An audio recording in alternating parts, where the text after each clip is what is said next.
अस्सलाम वालेकुम। आज हम करेंगे क्लास 7 की हिस्ट्री बुक का chapter 1 the rise of Islamic civilisation. The Roman empire comes to an end. ये चैप्टर का पहला हिस्सा है जिसमें हम रोमन एम्पायर के ख़त्म होने के ऊपर बात करेंगे।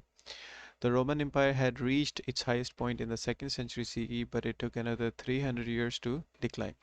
अब मैं पहले आप लोगों को सेंचुरी सिस्टम बता दूं क्या होता है। फर्स्ट सेंचुरी का मतलब है साल नंबर 1 से लेके साल नंबर 100 के बीच में जितने साल आते हैं वो सारे फर्स्ट सेंचुरी में आएंगे। सेकंड सेंचुरी का मतलब है साल नंबर 101 से लेके साल नंबर 200 के बीच में जितने साल आएंगे वो सारे सेकंड सेंचुरी में होंगे। ठीक है, तो अब वो कह रहे हैं कि सेकंड सेंचुरी तक रोमन एम्पायर जो था वो अपनी टॉप पे अपने पीक पे पहुंच चुका था और उसके बाद अगले 300 साल में वो जवाल पजीर हो गया, उसका इख्तिताम हो गया। The Roman civilization was gradually replaced by the rise and spread of Christianity, despite the persecution of the early Christians. अब वो यहाँ पे एक्सप्लेन कर रहे हैं कि ईसाई जो थे उस टाइम के उन पे बहुत जुल्म सितम होते थे और उसके बावजूद वो गालिब हो गए रोमन सिविलाइजेशन के ऊपर और रोमन सिविलाइजेशन जो थी वो आहिस्ता आहिस्ता ईसाइयत में तब्दील हो गई, ईसाई बन गए वो लोग।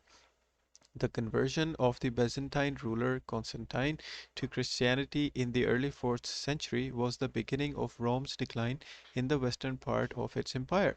अब वो एक कह लें कि टाइम स्टैम्प दे रहे हैं, यहाँ पे एक पॉइंट बता रहे हैं कि कब जवाल शुरू हुआ western part of Roman empire का। तो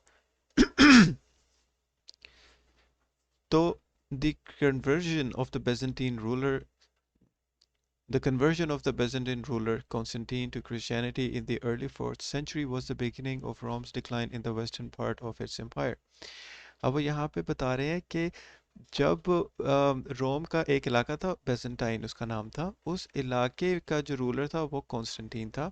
वो जब ईसाई बन गया, जब उसने ईसाइयत कबूल कर ली, जो कि अर्ली 4th सेंचुरी का वाक़या है, तो वो टाइम था जब रोम का जो है डिक्लाइन यानी उसका जवाल शुरू हुआ in the western part of its empire, यानी उसके एम्पायर का जो वेस्टर्न पार्ट था उसका जवाल शुरू हुआ जब कॉन्स्टेंटीन ने ईसाइयत कबूल कर ली अर्ली 4th सेंचुरी में।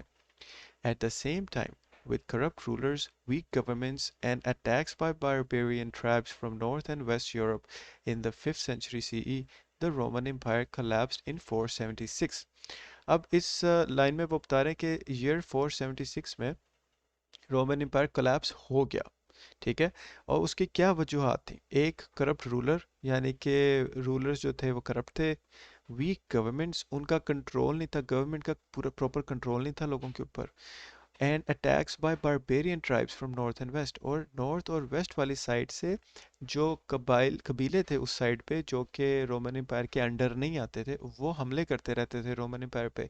ये सारी वजूहत बनी के 476 इस साल में रोमन एम्पायर ख़त्म हो गया। The fall of Rome meant the end of highly developed way of life in education, literacy, architecture and the rule of written law. अब वो बता रहे हैं कि जो रोमन एम्पायर था वो जब अपने एंड पे पहुंचा, उसका इख्तिताम हुआ, तो इसका मतलब है कि एक बहुत ही तरक्की याफ्ता जीने के अंदाज का इख्तिताम हो गया। ठीक है, वहाँ पे एजुकेशन थी, वहाँ पे पढ़े लिखे लोग थे, वहाँ पे खूबसूरत इमारतों के डिज़ाइंस बनाए जाते थे और उनका कानून लिखा हुआ कानून था। तो फॉल ऑफ रोम जो था उसका मतलब था इन सब चीज़ों का इख्तिताम हो गया। सेकेंड पैराग्राफ में वो कह रहे हैं Europe entered the period known as the middle ages which lasted for nearly 1,000 years, 500 to 1500, from the fall of the Roman Empire to the age of discovery and the Renaissance. अभी यहाँ पे वो बता रहे हैं कि जब इख्तिताम हुआ रोमन एम्पायर का, तो जो यूरोप वाला इलाका था जो रोम के अंडर था वो मिडल एजेस में एंटर हो गया। वो एक पीरियड का नाम है, एक टाइम फ्रेम का नाम है जिसको ये लोग मिडल एजेस कहते हैं, और वो टाइम फ्रेम जो है वो साल 500 से लेके साल 1500 तक चलता रहा। From the fall of the Roman empire to the age of discovery and the renaissance, यानी कि पहले रोमन एम्पायर का फॉल हुआ, उसके बाद फिर एज ऑफ डिस्कवरी आई और फिर रेनेसांस आया। ये अलग अलग अदवार का नाम है, ये अलग अलग दौर हैं, उनका नाम लिखा हुआ है यहाँ पे। This period is also known as the Dark Ages because of the collapse of law and order and civilized life and the lack of interest in knowledge. इस पीरियड को, ये मिडिल एजेस की बात कर रहे हैं, इस पीरियड को डार्क एजेस भी कहा जाता है क्योंकि इस टाइम में जो कानून था वो ख़त्म हो गया और एक महज़ब तरीका जो जीने का था, जो रोमन सिविलाइजेशन के अंदर था, वो ख़त्म हो गया।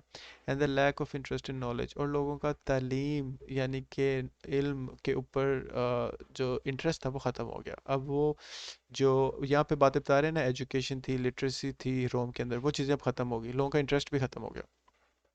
The eastern half of the Roman Empire, known as the Byzantine Empire, continued under rulers like Heraclius (610–641) till their defeat by Ottoman Sultan Mehmed II in 1453.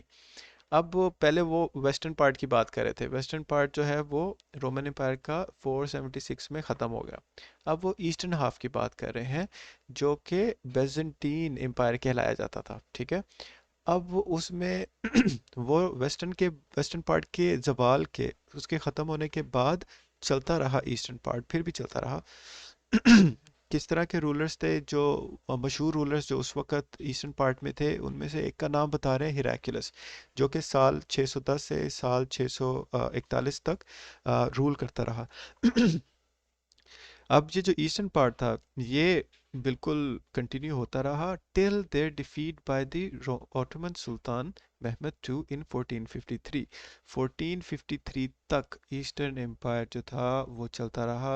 और 1453 में क्या हुआ, ओटोमन सुल्तान यानी मुसलमानों की जो खिलाफत थी, उस्मानी खिलाफत, उसका जो सुल्तान था महमद टू, उसने 1453 में जो ईस्टर्न रोमन एम्पायर, जिसको बैजेंटीन एम्पायर भी कहा जाता है, उस पे हमला किया था और उसको हरा दिया था और उसका इख्तिताम हो गया था। Sultan Mehmed II made Constantinople the capital of the Ottoman Empire, renaming it Istanbul. अब ये सुल्तान महमद टू की बात बता रहे हैं कि उसने जब कब्जा कर लिया ईस्टर्न रोमन एम्पायर यानी कि बेजेंटीन एम्पायर पे, तो उसने उसका जो सिटी था कॉन्स्टेंटिनोपल, उसका नाम बदल के इस्तांबुल कर दिया और उसको उसने अपनी ऑटोमन एम्पायर का, अपनी उस्मानी खिलाफत का, अपनी हकूमत का कैपिटल बना दिया।